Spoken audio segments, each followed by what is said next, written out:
Nako po, biglang nagtago itong si Atong Ang at siyempre tinuturong suspect na itong si Gretchen Barreto at si Atong Ang. Yan ho ang kinumpirma. Alright, welcome back to my YouTube channel. I'm Andy's Vlog. Kinumpirma ho ng DOJ Secretary Boyeng Remulla, Gretchen Barreto at itong si Atong Ang itinuturing ng suspect dito ho sa pagkawala ng mga sabungero na itinapon di umano diyan ho sa Talig. Kinumpirma ho, mainit-init pa, breaking news, kinumpirma ho ng DOJ na suspect na. Ay pag sinabing suspect ho, ay meron na po silang batayan dyan para maging suspect at patuloy ho ang investigasyon. At pag sinabing suspect ho at kinumpirma ng DOJ, ay malapit ho ito sa katotohanan, mga kaibigan, para makamit ho ang tunay na hustisya. Mga kaibigan, kasunod din po niya ang pagkumpirma ng DOJ na tinuturing na suspect itong si Gretchen Barreto at Atong Ang. Subalit, biglang nagtago ho si Atong ang isiniwalat ho, mga kaibigan. Ilinawin po natin itong biglang pagtago ni Atong Ang at saan siya nagtago. Pahingi muna ng isang like sa video na ito kung nagustuhan nyo po. Sabay-sabay po nating i-like ang video na ito sa lahat ng hindi pa nakasubscribe dito sa aking YouTube channel. Please subscribe. Maraming salamat po. Ito, ayaw ko na ang patagalin. Unahin ko muna, mga kaibigan, ay itong kung saan nagtago itong si Atong Ang. At syempre, ito, kasunod po nito na ibabahagi ko po sa inyo ay ang kumpirmasyon ng DOJ na tinuturing na po ng suspect itong dalawang ito na nabanggit kong pangalan, Atong Ang at Gretchen Barreto. Pakinggan po muna natin ito. Saan nga ba ito nagtago si Atong Ang nang malamang siya ay suspect na? Ito. Mr. Atong Ang, yan lang masasabi ko sa iyo. Huwag ka magtago sa katotohanan. Alam mo to, ikaw mismo nag-utos sa akin at ikaw mismo ang nagsabi dyan sa grupo ng mga pulis na iligpit na yan. Paano mo sabihin na hindi ko alam? 15 years, almost 15 years na tayo nagsama. Bakit? Ayun mga kaibigan, yan po ang si alias Totoy.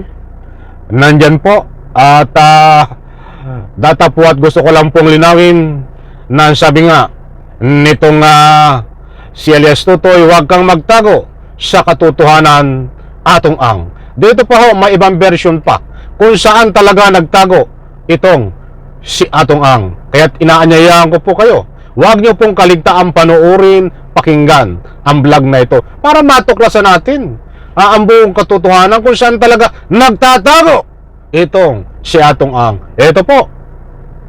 Sabihin mo, ako pa ngayon nagsisinungaling. Mr. Atong Ang, ano nangyari kay Chavit noon na ginulo mo, napatayin nyo rin? Tingnan mo, nagulo rin ang buhay mo. Ngayon, kumuha ka pa ng witness na yung nagbitbit sa missing sabongero, yung nakapula kanina na sa likod mo, na si Rogelio Toto Burikat, at saka yung nakasombrero na naka-white, na si Rodelo Anigik. Sila ang bumitbit na nakuna na binalita sa Channel 7. Para alam mo lang. Ayan mga kaibigan, matindi ang mga sinisiwalat nito. Bibilisan ko na kung magugunitan nyo ho. Mayroong pinalabas na video sa malaking istasyon, ABS-CBN, GMA, na mayroong binibit-bit kumuha dito sa Dinukot. Ay ito pala ho yun, yung ginagano niya. Makikita nyo kanina nung nagsampa ng kaso, itong si Atong Ang, mayroon po siyang mga alalay. Ito'y bagong revelasyon ho. Nito nga si Alias Totoy, yun daw ang mga kasama na ika nga po'y nakikita sa video na dumukot dito ho sa Pinaslang, mga kaibigan.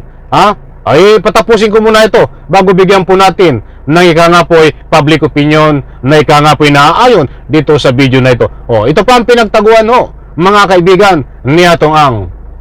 Huwag ka magtago sa palda ng nanay mo, Mr. Atong Ang. Ayun mga kaibigan, wag daw magtago sa palda ng nanay mo. Maliwanag po, mga mahal kong taga. Ulitin ko doon. Oh, nanay mo, Mr. Atungang. ito.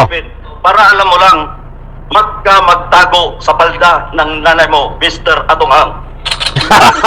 Ayun mga kaibigan, disclaimer lang po, hindi po nagtatago kung saan itong si Atong Ang, bagkos ang ibig pong ipunto nitong si alias Totoy ay nagtatago po sa katotohanan itong si Atong Ang, at siyempre ay nagtatago sa palda daw ng nanay niya itong si Atong Ang. Eto mga kaibigan ha, ay ayoko naman po kayong biktimahin ng anumang fake news, kaya nililiwanag ko po kung saan nagtatago itong si Atong Ang. Hindi po siya nagtatago na ika nga po'y tumakas, hindi po. Nagtatago po sa katotohanan, muli kong inuulit, at siyempre nagtatago sa palda ng nanay niya. Yan po ay maraming meaning at makahulugan na mga banat nitong si alias Totoy na testigo na lumantad. Eto, mga mahal kong taga-subaybay, at ibabahagi ko po sa inyo, mga kaibigan, itong mainit-init pa din,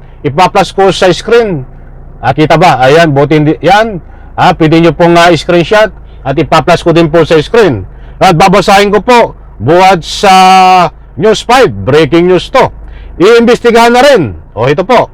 Kasama na raw ang business tycoon na si Atong Ang at actress na si Gretchen Barreto sa investigasyon sa kaso ng mga nawawalang sabongero. Ayon yan kay Justice Secretary Jesus Crispin Remulla. So maliwanag po mga mahal kong taga-subaybay. Ito pa, at kalalabas din pong balita. Buti ho yung tayo ay may batayan. Buhat naman sa Abante News, ganun din po. Babasahin ko, nandyan din po sa screen. Inihayag ni Department of Justice Secretary Jesus Crispin Remulla na isasama sa listahan ng mga suspect sa kaso ng mga nawawalang sabongero ang negosyanteng si Atong Ang at actress na si Gretchen Barreto. Remulla, Atong Ang, Gretchen Barreto ituturing na suspect sa mga missing sabongero. Nandiyan po sa screen, mga kaibigan, ang ating batayan, kaya pinapakita ko po sa inyo para ika nga po ay may legal na basihan po tayo. So maliwanag po dito mga mahal kong taga-subaybay, datapuat na sabi ko na ika nga po ay biglang nagtago itong si Atong Ang, ay ibinahi ko naman po sa inyo kung saan nagtago itong si Atong Ang. At siyempre kasama na ho sa mga suspect itong si Gretchen Barreto at itong si Atong Ang. Malapit na po sa katotohanan pag ganyan. Once na ito po ay nagkaroon po ng ikangay magandang development, ay gugulong po ang kaso na ito. At pag gumulong ho ang kaso ho nito, at mayroon po at naisampa diyan ho sa DOJ, at kung mayroon po nga probable cause, ay pwede po itong ika nga po ay may isyuhan ng warrant of arrest kapag inakyat po diyan ho sa korte. Bagamat mabagal po ang pag-usad, subalit mayroon na pong patutunguhan. Abangan po natin dahil mayroon pa mga pulis at iba pang isasangkot at ikakanta itong si alias Totoy na tinuturong kasangkot or mastermind dito ho sa pagkawala ng mga sabongero. Isang like ko sa video na ito. Bye-bye. Palakpakan.